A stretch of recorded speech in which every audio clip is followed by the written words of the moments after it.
يا عبادي الذين آمنوا إن أرضي واسعة فإياي فاعبدون كل نفس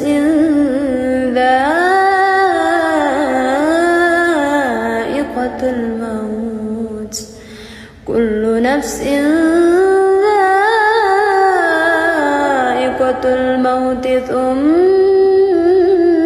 إلينا ترجعون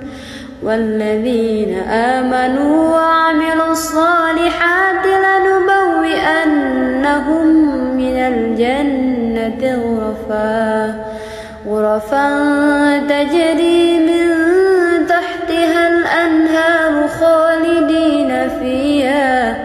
نعم أجر العاملين.